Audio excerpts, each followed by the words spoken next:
11 features that Apple bravely killed as Flash dies.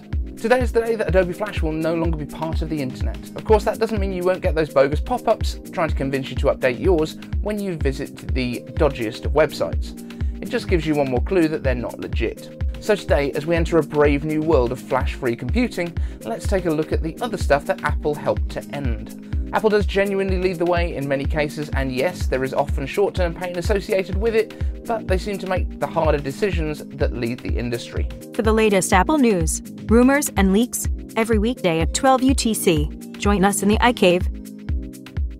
I'm iCave Dave, and if you want the latest Apple news, leaks and rumours every weekday at 12 UTC, like this video, subscribe to the channel and ring the notification bell so that you do not miss a thing. And if you ring that bell, let me know in the comments so that I can give you a big shout out and a thank you in the next video. Number 1. Floppy disk drives. With 1998's iMac G3, Apple killed the floppy disk drive in a move that really surprised a lot of people. The floppy disk drive was very much industry standard at the time, those 1.44 megabyte drives that were absolutely ubiquitous across the world. They were in every beige tower that you could buy. But the iMac just said no. Not only that, the iMac also reduced the amount of setup time, and Apple even advertised this by having a small child setting up an iMac while adults were struggling with tower computers with all their boxes, all their cabling that was required. The iMac G3 needed one power cable plugged into the wall, and then you plugged your keyboard and your mouse in daisy-chained to get started. And that was pretty much it.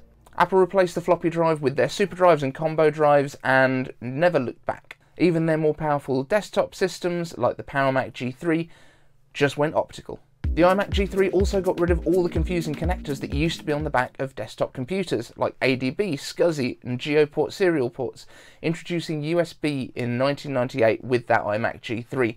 So they put on there 2 USB ports for your keyboard, your mouse, and any other peripherals, so external storage drives, all that kind of thing. I believe they also had a built-in modem and Ethernet. But I don't think there's any denying at this point that the iMac G3 with its colourful shells was revolutionary in the industry at the time. Fans.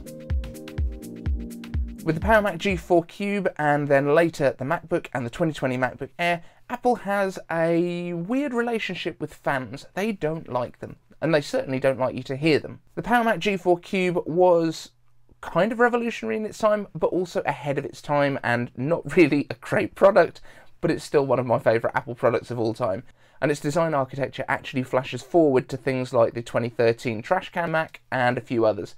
The PowerMac G4 was built around a single thermal core, sounds familiar, right? But without a single fan inside, so it would operate basically silently, although hard drives at the time were not exactly silent. They used a central column of air which would use convection to remove the heat from the different components inside, using large heatsink, but it wasn't a huge success because it used underpowered processors in order to keep the heat down and was quite expensive. Then when we saw the MacBooks in 2015 without a fan, powered by, that's probably not the right word for the amount of power that's actually in these Intel MacBooks, but using Intel's mobile processors, we saw that it could work silently as well. Unfortunately, Intel wasn't able to make chips with enough thermal headroom for the design to work as well as it should have done. But now in the 2020 MacBook Air with M1, we see what fanless computing really should be able to do. CRT monitors, starting with the iMac G4. Apple was one of the first companies to use LCD monitors across a large amount of their products. Now, while it certainly wasn't the first LCD Mac, that award goes to the 20th anniversary Mac, which was brought out way earlier, but was a very specialist system in that it was actually delivered by a limo and set up by a man wearing special gloves. The iMac G4 brought the LCD to the masses. Apple didn't kill the CRT quite at that point, but it was certainly the beginning of the end for it. Apple did release the eMac, which was essentially the iMac G4 based around a CRT display, but a 17-inch version which looked a lot like the original G3 iMac, but in a beautiful white case. It was a really nice thing, but it was designed almost exclusively for the education market. Somehow I still have 2 of them. Apple also introduced their LCD cinema displays at this point and their studio displays. Upgradable hardware.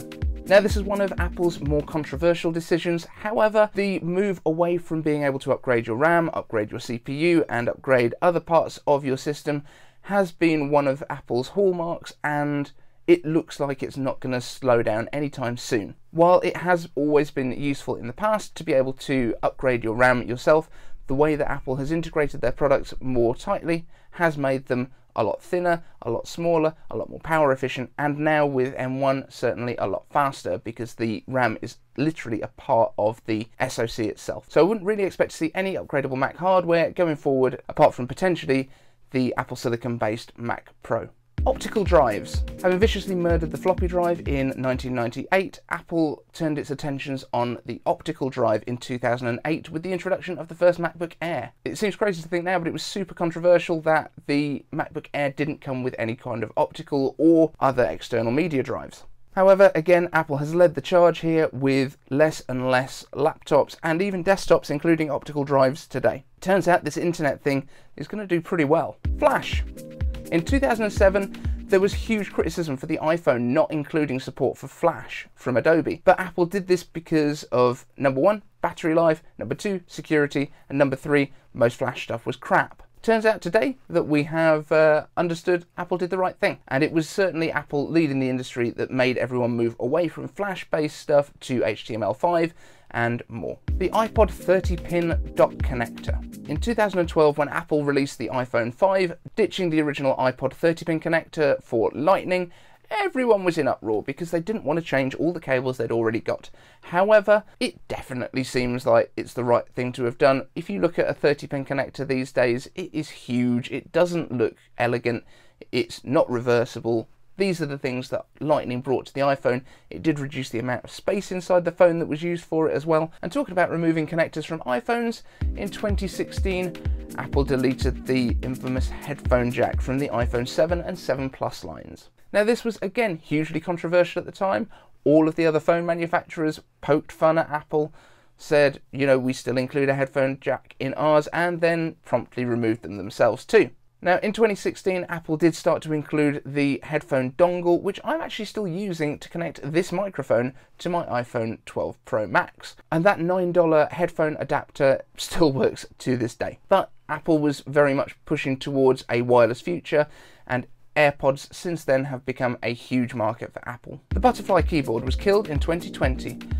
We hope. In 2015, when Apple released that MacBook, the thinnest laptop they'd ever done with no fan and the underpowered Intel chip, they also introduced the butterfly keyboard that would later come to MacBook Pros everywhere and upset so many people. Now Apple definitely had design issues with this. It had very little travel in the first place, which to be honest didn't bother me that much, but the biggest issues were when individual keys stopped working, large numbers of keys stopped working, keys started repeating themselves regularly, and we did think that this butterfly keyboard was going to come back. Now, Apple did iterate generation over generation, adding silicon layers to keep dirt out of it, all sorts of things like that. However, they never quite nailed it, so sorry butterfly keyboard, we're not looking for you to come back in 2021. And of course, in 2020, Apple deleted charge bricks, as well as wired headphones being included with their iPhones. This is still a controversial decision. Apple has said that it's to reduce e-waste.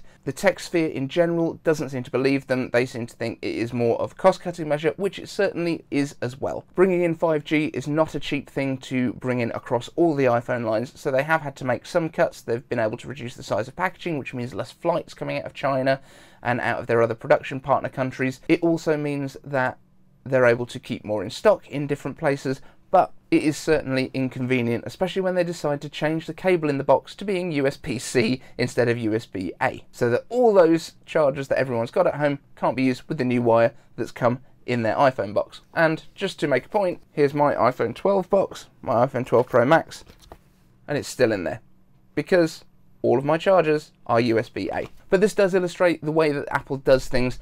They do give you some mild, immediate pain, but in the long term, this is probably the right move. Most people have got these. Most chargers are now moving over to USB-C, and most people are going to have those chargers around. However, in 2021, we are potentially going to see iPhones without any ports at all, and MagSafe becoming the main charging method for iPhones. And when I say main, I mean the only one that you're going to have possibly available. We will see what happens with this, but just as with charge bricks in 2020, the other phone companies will criticise it, just as with the deletion of the headphone jack, and then very much immediately do the same thing. Just as Samsung has already confirmed that they won't be including charge bricks in their new phones, and several other companies too. So what do you think is the next thing that Apple will delete from their products in order to make them better for you? Let me know down in the comments, and thank you so much for watching this video.